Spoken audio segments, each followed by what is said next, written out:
다 함께 사도신경으로 우리의 신앙을 고백하겠습니다. 나는 전능하신 아버지 하나님 천지의 창조주를 믿습니다. 나는 그의 유일하신 아들 우리 주 예수 그리스도를 믿습니다. 그는 성령으로 잉태되어 동정녀 마리아에게서 나시고 본디오 빌라도에게 고난을 받아 십자가에 못 박혀 죽으시고 장사된 지 사흘 만에 죽은 자 가운데서 다시 살아나셨으며 하늘에 오르시어 전능하신 아버지 하나님 우편에 앉아 계시다가 거기로부터 살아있는 자와 죽은 자를 심판하러 오십니다. 나는 성령을 믿으며 거룩한 공교회와 성도의 교제와 죄를 용서받는 것과 몸의 부활과 영생을 믿습니다. 아멘. 다 함께 찬송가 488장 함께 찬양하겠습니다. 488장입니다. 이 몸의 소망 무언가 우리 주 예수뿐이세 우리 주 예수 밖에는 믿을 이 아주 없도다. 주 나의 반석이시니 그 위에 내가 서리라 그 위에 내가 서리라. 무섭게 바람 부는 밤 물결이 높이 설렐 때 우리 주 크신 은혜에 소망에 닻을 주리라. 주 나의 반석이시니 그 위에 내가 서리라 그 위에 내가 서리라. 세상에 믿던 모든 것 끊어질 그날 되어도 구주의 언약 믿사와 내 소망 더욱 크리라. 주 나의 반석이시니 그 위에 내가 서리라 그 위에 내가 서리라. 바라던 천국 올라가 하나님 앞에 배울 때 구주의 의를 힘입어 어여시 바로 서리라. 주 나의 반석이시니 그 위에 내가 서리라 그 위에 내가 서리라. 아멘. 오늘 하나님께서 우리에게 주시는 말씀은 갈라디아서 1장 11절에서 24절까지 말씀입니다. 갈라디아서 1장 11절에서 24절까지 말씀 우리 함께 읽겠습니다. 형제들아 내가 너희에게 알게 하노니 내가 전한 복음은 사람의 뜻을 따라 된 것이 아니니라. 이는 내가 사람에게서 받은 것도 아니요 배운 것도 아니요 오직 예수 그리스도의 계시로 말미암은 것이라. 내가 이전에 유대교에 있을 때에 행한 일을 너희가 들었거니와 하나님의 교회를 심히 박해하여 멸하고 내가 내 동족 중 여러 영갑자보다 유대교를 지나치게 믿어 내 조상의 전통에 대하여 더욱 열심히 있었으나 그러나 내 어머니의 태로부터 나를 택정하시고 그의 은혜로 나를 부르시니가 그의 아들을 이방에 전하기 위하여 그를 내 속에 나타내시기를 기뻐하셨을 때에 내가 곧 혈육과 의논하지 아니하고 또 나보다 먼저 사도된 자들을 만나려고 예루살렘으로 가지 아니하고 아라비아로 갔다가 다시 다메섹으로 돌아갔노라. 그 후 3년 만에 내가 게바를 방문하려고 예루살렘에 올라가서 그와 함께 15일을 머무는 동안 주의 형제 야고보 외에 다른 사도들을 보지 못하여노라. 보라 내가 너희에게 쓴 것은 하나님 앞에서 거짓말이 아니로다. 그 후에 내가 수리아와 길리기아 지방에 이르렀으나 그리스도 안에 있는 유대의 교회들이 나를 얼굴로는 알지 못하고 다만 우리를 박해하던 자가 전에 멸하려던 그 믿음을 지금 전한다 함을 듣고 나로 말미암아 하나님께 영광을 돌리니라. 아멘. 오늘 그리스도인들에게 있어서 바울은 엄청난 영향력을 가지고 있는 유명한 사람입니다. 바울이 쓴 서신들이 기독교 교리를 세우는데 엄청난 영향을 주었기 때문입니다. 그런데 바울이 사역하던 초대교회 당시에는 바울은 유명한 사람이 아니었습니다. 무명한 사람이었죠.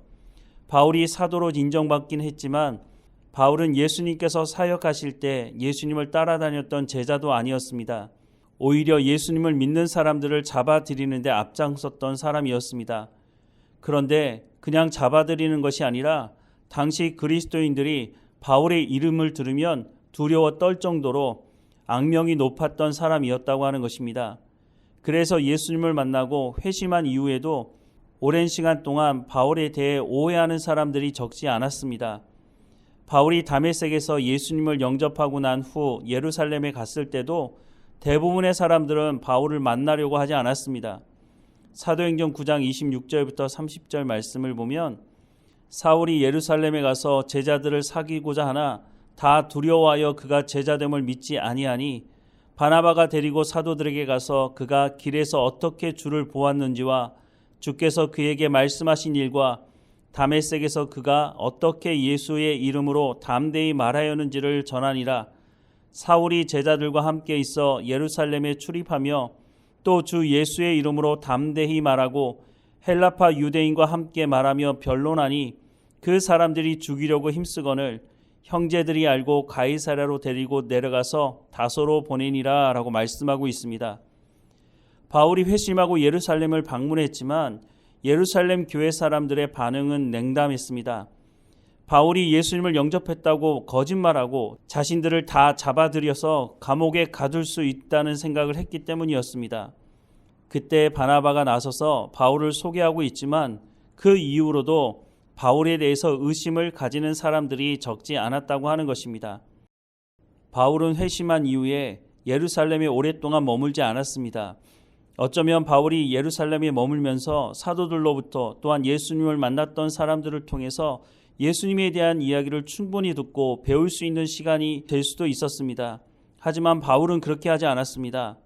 갈라디아서 1장 1절 말씀해 보면 사람에게서 난 것도 아니요 사람으로 말미암은 것도 아니요 오직 예수 그리스도와 그를 죽은 자 가운데서 살리신 하나님 아버지로 말미암아 사도된 바울은이라고 말씀을 하고 있는 것은 바울이 전한 복음이 사람들로부터 나온 것이 아니라 자신이 예수 그리스도를 통해서 계시받은 것이다 라고 하는 것을 분명히 말씀해주고 있는 것입니다. 갈라디아 교회의 성도들에게 이 말씀을 하고 있는 가장 중요한 이유는 거짓 복음을 전하는 사람들 때문이었습니다.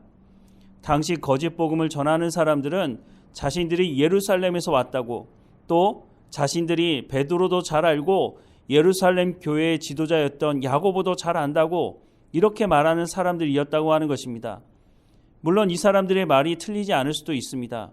하지만 중요한 것은 이 사람들의 입에서 복음이 아닌 거짓 복음이 전해지고 있었다고 하는 것입니다. 그런데 사람들은 예루살렘에서 왔다고 하니까 베드로를 잘 안다고 하니까 그 사람들이 하는 그 모든 말에 신뢰를 가지고 그들의 말을 받아들였다는 것입니다. 그런데 문제는 이 사람들이 바울을 통해서 복음이 무엇인지 이미 들었던 사람들이라고 하는 것입니다. 그럼에도 불구하고 예루살렘에 왔다는 이야기 때문에 베드로를 안다고 하는 그런 말 때문에 이 사람들이 그들이 거짓 복음을 전해도 그 말을 받아들였다고 하는 것입니다.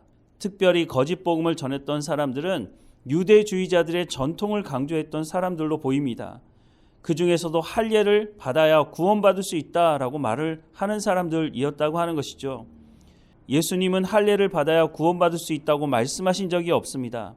그런데 바울을 통해서 참 복음을 들었음에도 불구하고 거짓 복음을 받아들인 이 사람들을 향해서 내가 너희에게 전한 것이 참 복음이다 라고 하는 것을 분명히 밝히고 있는 것이죠. 그런데 이런 모습은 예나 지금이나 비슷한 것 같습니다. 오늘날도 내가 어떤 유명한 사람을 안다고, 내가 유명한 대학을 나왔다고 이런 말에 속아 넘어가는 사람들이 적지 않다는 것입니다. 교회 안에서는 그렇지 않습니까? 교회 안에서도 이런 문제가 일어나는 것을 보게 됩니다. 담임 목사를 청빙할 때 보면 그 사람이 박사학위가 있는지 없는지, 또한 그 사람이 유명한 대학을 나왔는지, 그 사람이 대형 교회에서 사역을 했는지 이런 것들을 먼저 보려고 하는 사람들이 적지 않다는 것입니다. 물론 박사학위가 있고 유명한 대학을 나오고 대형 교회에서 사역을 하면서 하나님의 말씀을 제대로 전하는 사람도 있겠죠. 하지만 그 사람이 정말로 하나님의 말씀을 제대로 전하는 사람인지 아닌지를 먼저 살펴보는 것이 아니라 그 사람이 외형적으로 어떤 스펙을 가지고 있는지를 먼저 살펴보는 교회가 적지 않다는 것이죠. 그래서 그런 사람을 뽑아놓고 몸살을 앓는 교회가 적지 않다고 하는 것입니다. 바울은 갈라디아 교회 성도들에게 이것을 말하는 것입니다. 다시 한번 갈라디아서 1장 1절 말씀을 보면 사람에게서 난 것도 아니요 사람으로 말미암은 것도 아니요 오직 예수 그리스도와 그를 죽은 자 가운데서 살리신 하나님 아버지로 말미암아 사도된 바울이라고 소개하고 있습니다. 오늘 본문 11절과 12절 말씀에도 형제들아 내가 너희에게 알게 하노니 내가 전한 복음은 사람의 뜻을 따라 된 것이 아니니라. 이는 내가 사람에게서 받은 것도 아니요 배운 것도 아니요 오직 예수 그리스도의 계시로 말미암은 것이라 라고 말씀을 하고 있습니다.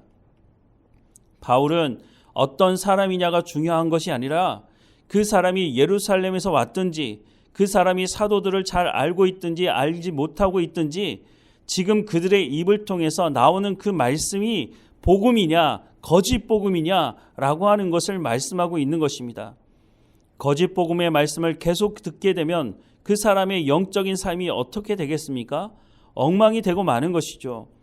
정말 우리가 하나님 말씀 듣기를 사모하고 있는지, 담임 목사를 청빙하는 교회는 정말로 하나님 말씀 듣기를 사모하여서 하나님의 말씀을 전하는 목회자를 청빙하려고 하는 것인지 우리가 깊이 생각해 봐야 할 때가 이때가 아닌가 하는 생각을 해보게 됩니다. 초대교회 때나 지금이나 크게 다른 것이 없습니다. 교회는 예수님의 핏값을 지불하고 세워진 곳입니다. 교회는 예수님을 영접한 사람들이 하나님을 예배하기 위해서 하나님의 말씀을 듣기 위해서 모이는 곳입니다. 그렇다면 그 목회자가 어떤 스펙을 가지고 있느냐가 중요한 것이 아니라 그 목회자가 정말로 하나님의 말씀을 전하고 있느냐, 하나님의 말씀을 전하려고 사명을 다하고 있느냐라고 하는 것을 보는 것이 가장 중요한 것이죠. 그런데 앞서도 말씀을 드렸지만 담임 목사를 청빙하는 교회마다 그 사람의 스펙을 먼저 따지는 것을 보게 됩니다. 왜 그렇게 할까요? 아마도 앞선 목회자가 하나님의 말씀을 제대로 전하지 않았기 때문이 아닌가 하는 생각을 합니다. 사람들의 귀를 즐겁게 해주는 말을 들어왔고 그래서 속아왔기 때문에 지금도 여전히 자신들의 귀를 즐겁게 해주는 밖에 나가서 우리 담임 목사는 이런 대학을 나왔고 우리 담임 목사는 대형교회에서 목회를 했다고 하는 그런 말을 자랑하고 싶어서 그래서 담임 목사를 그런 사람을 뽑는 것은 아닌가요? 사랑하는 여러분, 우리는 하나님 말씀 듣기를 사모하는 사람이어야 합니다. 그 목회자가 대형교회에서 목회하지 않았어도 그 목회자가 박사학위가 없어도 정말로 하나님 말씀 전하는 일에 집중하고 있다면 그런 목회자를 청빙해서 말씀을 들어야 하는 것입니다. 갈라디아 교회 사람들은 유명하다고 하는 예루살렘에서 왔다고 하는 그런 사람들의 말에 속아서 복음이 아닌 거짓 복음을 받아들이고 있다고 하는 것을 말씀해 주고 있습니다. 오늘 우리도 깨어있지 못하면 분별하지 못하면 똑같은 이와 같은 자리에 머물 수 있다고 하는 것을 기억해야 할 것입니다. 하나님께서 우리에게 성경을 읽을 수 있도록 해주신 것이 얼마나 놀라운 은혜인지 모릅니다. 그러니 날마다 하나님의 말씀을 가까이 하고 성경 말씀을 읽어야 하는 것입니다. 그 말씀을 통해서 이 세대를 분별하며 하나님 말씀이 어떤 것인지를 분별할 수 있는 실력이 우리 가운데 있어야 하는 것입니다. 최소한 우리가 음식을 만들지 못해도 그 음식을 맛보고 이것이 맛있는 음식인지 아니면 상한 음식인지는 구분할 수 있어야 되지 않겠습니까? 그래서 우리가 하나님 말씀 듣기를 사모해야 하는 것이고 성경을 우리 손에서 놓아서는 안 되는 것입니다. 바울이 전한 이 복음의 말씀을 오늘 우리의 마음에 새기고 우리가 이 세대를 분별하며 하나님의 말씀을 따라 순종하며 살아가는 우리의 삶이 되기를 주님의 이름으로 축원합니다. 기도하겠습니다. 사랑하는 하나님, 우리 가운데 성령의 충만함을 허락해 주셔서 성령을 통해서 하나님의 말씀을 깨달아 알게 하옵소서.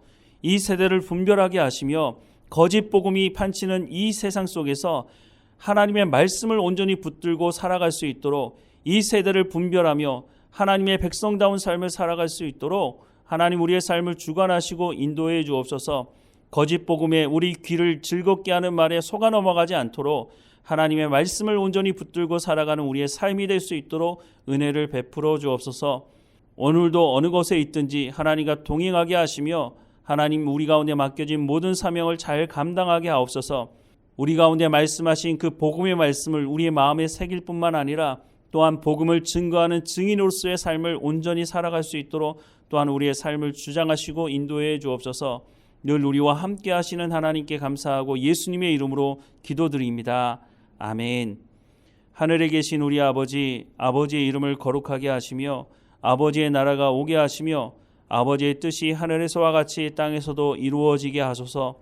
오늘 우리에게 일용할 양식을 주시고 우리가 우리에게 잘못한 사람을 용서하여 준 것 같이 우리 죄를 용서하여 주시고 우리를 시험에 빠지지 않게 하시고 악에서 구하소서.